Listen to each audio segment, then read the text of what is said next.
empezó.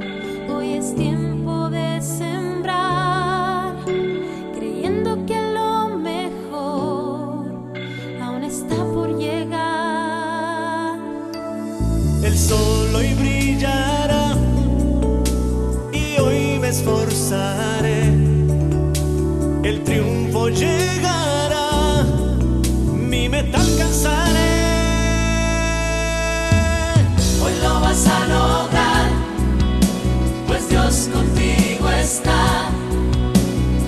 Es tiempo de triunfar, lucharemos unidos en amor.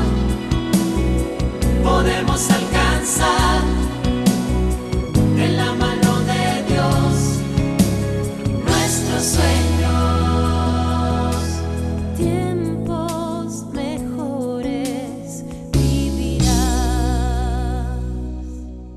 Fraternidad Cristiana, una iglesia cristiana para la familia, presenta Reflexión Espiritual, en donde la Biblia cobra sentido para el hombre de hoy.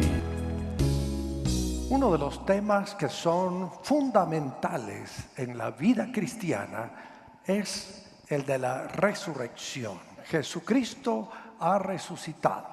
Si Jesús no hubiera resucitado, seríamos los más miserables de todos los hombres. Nuestra fe sería en vano. Pero Jesús resucitó. ¿Se alegran porque Jesús resucitó? Bendito sea su nombre. Esa es la realidad. Jesús ha resucitado. Y eso es importante comprenderlo. Uno de los temas que lamentablemente tenemos que tocar, pero que a nadie nos gusta, es el de la muerte. Hay muertos continuamente. Este viernes pasado nos tocó acompañar a una familia en el cementerio porque murió un miembro de la familia. Y la muerte no respeta feriados, fines de semana, cualquier día. Visita a aquellos que vivimos en este planeta. Y observé a muchas otras personas que estaban visitando las tumbas de sus seres queridos, adornándolas y seguramente compartiendo su dolor por la separación. Uno de los principales periódicos de Guatemala dice que en estos días de asueto 53 personas murieron. Lamentablemente 30 de esas personas sufrieron una muerte violenta. Es interesante que hace casi 100 años, entre el 14 y 15 de abril de 1912, el Titanic, ese navío tan importante, salió de Inglaterra rumbo a Estados Unidos, lleno de soberbia y orgullo. El fabricante dijo: este barco ni siquiera Dios lo puede hundir. Lamentablemente, en su primer viaje, toparon contra un iceberg y se vino al fondo del mar el Titanic. Nos cuentan que 1,512 personas fallecieron. Y ahí se encuentra todavía en el fondo del mar el Titanic, como una gran tumba en la que muchos perdieron la vida. Cada época tiene sus grandes acontecimientos. Todos recordamos el 11 de septiembre de 2001, cuando las Torres Gemelas en Nueva York fueron destruidas literalmente por 2 aviones que entraron en ellas. La mayoría de los que estamos aquí vimos por la televisión en vivo y en directo la muerte de casi 3,000 personas. La muerte llega. Mueren los no creyentes, mueren los creyentes, pero Jesucristo dijo: el que cree en mí, aunque esté muerto, vivirá. Y esa es nuestra esperanza, de que nosotros moriremos físicamente, pero tendremos vida eterna. Recuerdo la conversación que leí de 3 hombres que estaban platicando y decían entre sí: ¿qué te gustaría que dijeran cuando estés tendido en tu caja de muerto en la funeraria? Si pudieras oír, ¿qué te gustaría oír? Y uno que era muy orgulloso por su carrera educativa, siendo maestro, dijo: a mí me gustaría que pasaran mis alumnos y me dijeran: qué gran maestro fue, qué bien me educó, tanto que aprendí de este maestro. Y el segundo dijo: a mí me gustaría oír cuando esté en la funeraria, que pasen mis hijos y que digan: qué buen papá, mi papá fue extraordinario, fue ejemplar, fue íntegro, responsable. Eso me gustaría oír. Y luego el tercero dijo: bueno, lo que a mí me gustaría oír cuando esté en la caja es que alguien se acerque y diga: se está moviendo, se está moviendo. Pues aunque nadie diga que usted se está moviendo, cuando usted muera, se estará moviendo en la presencia de Dios. Usted resucitará, usted tendrá vida eterna, porque eso es lo que el Señor nos ha ofrecido a nosotros. Así como nosotros a veces visitamos un cementerio para acompañar a un ser querido, y otras veces vamos al cementerio para adornar el lugar donde descansan los restos de un ser querido, también hubo unas mujeres que amaban a Jesús. Y estas mujeres se levantaron muy de mañana para ir a ver el sepulcro donde estaba Jesús. Porque eso es lo que uno va a ver a un cementerio, los sepulcros. No están ahí las personas, ahí están los restos de su casa temporal de habitación. Nuestro cuerpo es una casa temporal de habitación que se va gastando, se va envejeciendo hasta que se vuelve polvo. Pero dice Mateo 28:1 que después del sábado, al amanecer del primer día de la semana, día domingo, María Magdalena y la otra María fueron a ver el sepulcro. Sucedió que hubo un terremoto violento porque un ángel del Señor bajó del cielo y, acercándose al sepulcro, quitó la piedra y se sentó sobre ella.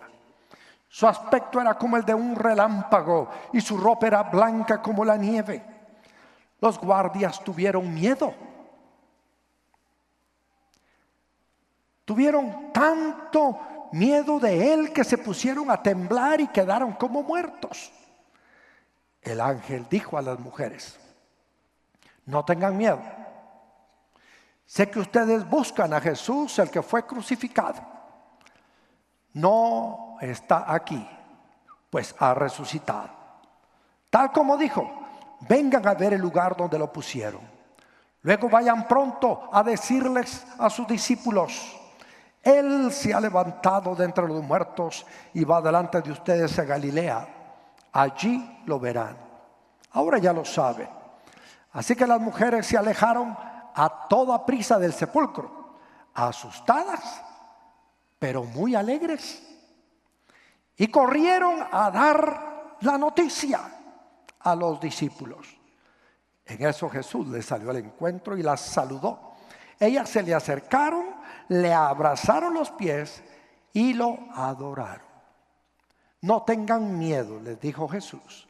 Vayan a decirles a mis hermanos que se dirijan a Galilea y allí me verán. Qué experiencia tan impresionante. Yo sé que usted ama mucho a su mamá, Pero si se le apareciera después de 3 días de muerta, es probable que usted se asustaría un poco. Y si no es su mamá, sino que es la mamá de su mujer, más se asustaría usted. Otra vez diría. A nadie le agrada la idea de encontrarse con un muerto. Sin embargo, Jesús le había dicho a sus discípulos: yo tengo que morir para que se cumplan las Escrituras, pero voy a resucitar. Y a los discípulos hasta se les había olvidado esa verdad que Jesús les había adelantado: voy a resucitar. Y eso fue lo que ocurrió. Por eso es que las mujeres estaban asustadas por un lado, porque además hablar con un ángel no se hace todos los días. Los soldados estaban tan asustados que tenían miedo por encontrarse con un ángel y ver la gran y pesada piedra que cubría la tumba en la montaña que había sido movida. La realidad es que Jesús resucitó, y gracias a estas mujeres obedientes, Jesús les dijo: vayan y díganle a los discípulos que ya estoy vivo.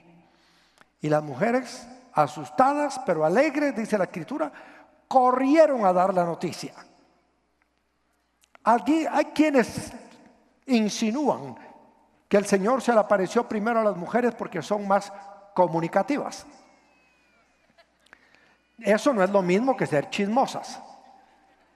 Hace muchos años se me acercó una señora muy querida que ya descansa en la presencia del Señor y me dice: pastor, dicen que yo soy muy chismosa. Le dije: tú no eres muy chismosa, tú eres comunicativa.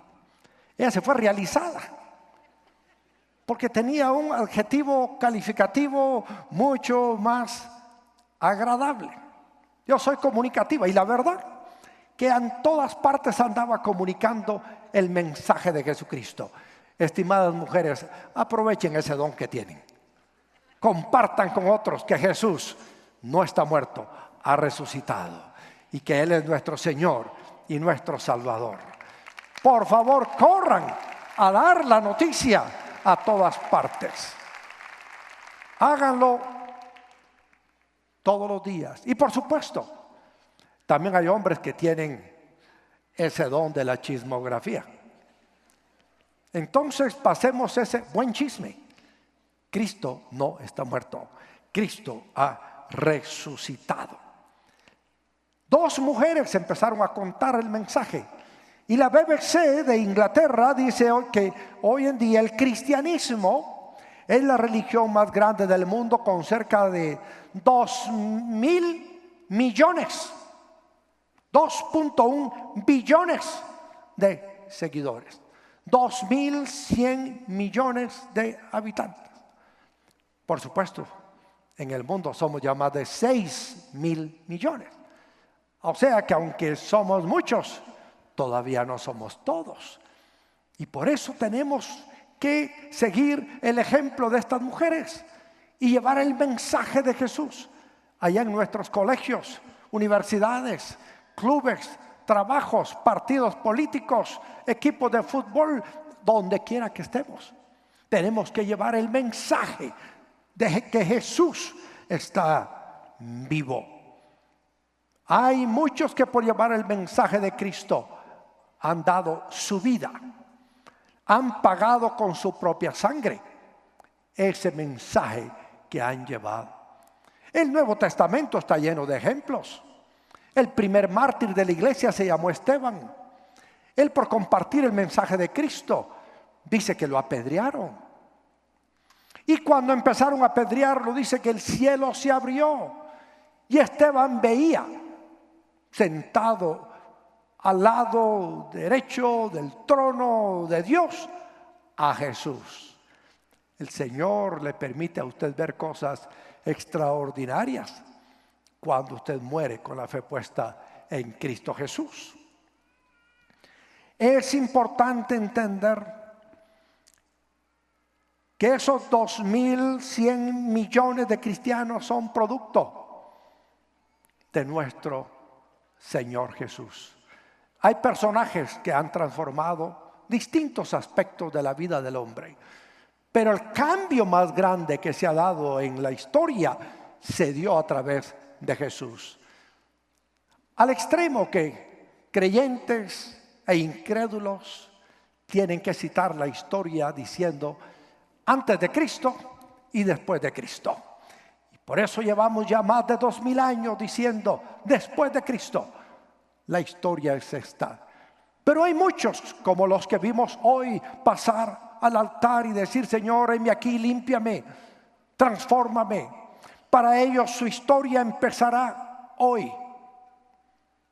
Hoy podrán decir que se encontraron con Cristo y podrán decir: mi vida antes de Cristo fue triste, fue solitaria, fue amargada, fue llena de vicios. Mi querido amigo nos contaba anoche mientras predicaba este tema allá en el auditorio mayor de la Roosevelt. Y él decía: antes de Cristo, decía yo, era un borracho y muchas cosas más. Y nos dice: yo frecuentaba una cafetería que se llamaba Olimpia, que estaba allá en la 12 avenida entre 18 y 17 calles de la zona 1. Ya no existe, dice. Pero esa cafetería de cafetería no tenía nada, dice. Lo que menos bebía la gente al entrar ahí era café. Y yo llegaba seguido, nos dice este hermano. Y lo que hacía era comprar cerveza, beber licor. Y me sentaba en una mesa en la que me quedaba enfrente un espejo. Y ahí me tomaba mi cerveza y me quedaba viendo mi cara en el espejo. Me levantaba, iba al baño, me fumaba un pito de marihuana. Lo que me sobraba lo dejaba ahí en el pestillo de la ventana. Regresaba a la mesa, echaba otro trago, encendía un cigarrillo y me volvía a ver la cara en el espejo. Y eso lo hacía muchas veces. Y salía de allí loco, borracho, drogado. Y ahora me pregunto, decía él, ¿qué tanto me miraba yo la cara en el espejo? A lo mejor, dice él, estaba enamorado de mi desgracia. Pero yo les quiero decir una cosa. Ya hace más de 40 años que mi hermano amado, dejó la bebida y dejó todos los pecados y ahora es un siervo del Señor, un cristiano, predicador del Evangelio, que ya no se mira la cara en ese espejo, sino que se mira en el espejo de la palabra de Dios para ser cada vez más como es nuestro Señor Jesucristo. Porque ahora marca su vida en un antes y un después de Cristo. Aquí hay miles de personas que nos pueden decir cómo era su vida antes de Cristo. Y usted seguramente conoce a muchos que antes de Cristo no los aguantaba ni su propia madre. Pero ahora hasta usted los aguanta. Porque el Señor ha obrado el cambio. Dios transforma a la gente. Efesios 2:1 dice: en otro tiempo ustedes estaban muertos en sus transgresiones y pecados, en los cuales andaban conforme a los poderes de este mundo. Se conducían según el que gobierna las tinieblas, según el espíritu que ahora ejerce su poder en los que viven en la desobediencia. En ese tiempo también todos nosotros vivíamos como ellos, impulsados por nuestros deseos pecaminosos, siguiendo nuestra propia voluntad y nuestros propósitos como los demás. Éramos por naturaleza objeto de la ira de Dios. Pero Dios, dice el versículo 4, que es rico en misericordia, por su gran amor por nosotros, nos dio vida con Cristo, aun cuando estábamos muertos en pecados. Por gracia ustedes han sido salvados. Dígale a su vecino: por gracia usted ha sido salvado. Y en unión con Cristo Jesús, Dios nos resucitó y nos hizo sentar con Él en las regiones celestiales. para mostrar en los tiempos venideros la incomparable riqueza de su gracia, que por su bondad derramó sobre nosotros en Cristo Jesús. Porque por gracia ustedes han sido salvados mediante la fe. ¿Cómo hemos sido salvados? Por gracia, mediante la fe. Esto no procede de ustedes, sino que es el regalo de Dios. No por obras.